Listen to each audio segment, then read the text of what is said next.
Leire Bilbao naiz, Logelan Logale kantataren libreto egilea. Ni Iago Bastiazaran naiz, kantataren musika idatzi duena.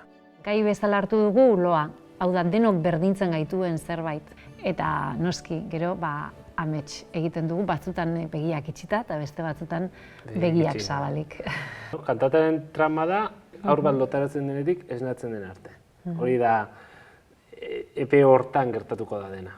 Eta bidean ezagutuko ditu ametsak edo erreala izan daiteken beste pertsonai batzuk, ez?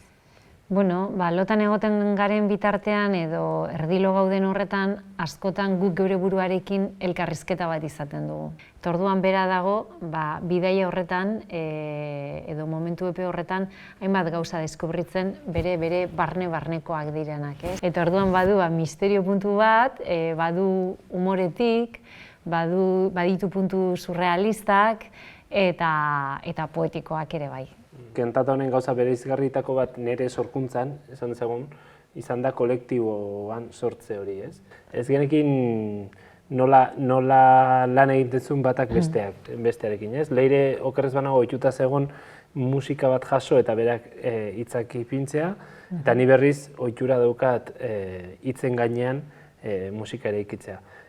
Eta orduan oso prozesu ezberdina izan da kolektiboan sortzea eta polita. Kantata honen ederra da hainbat umek parte hartuko dutela, 1300 bat ume gitxi gora bera, kursal osoa beteta egongo da, butakak gainezka egongo dira, beste milaka ikuslerekin, eta familiak.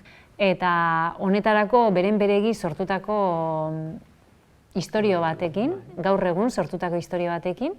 Euskara hutsean izango da, kantata, baita ere urte oso batean landu duten zerbait da, hau da ez da azken momentuan ikasi dituzten kanta batzuk abestea, baizik eta prozesu luzea izan da. Lehen izan duguna, oso kolektibo handi batek egindako lan bat dela, gurea da ikusten dena edo ikusten ez dena, ez dakit, baina obraren sorrera eman duena, eta horren inguruan talde handi bat mugitu dela, eta hori izango da gu oain sorprendituko gaituna, ez?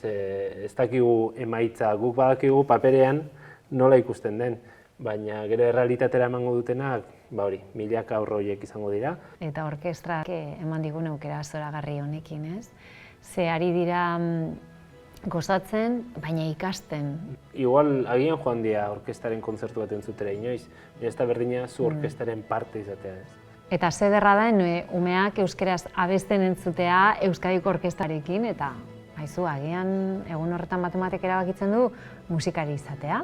Edo abes batzan batean abesten hastea, ez? Hori da, eta abes batzek Euskal Herrian daukaten tradizio ederrarekin jarraitzea, ze badakizu kantatzen duen herria ez da inoiziko.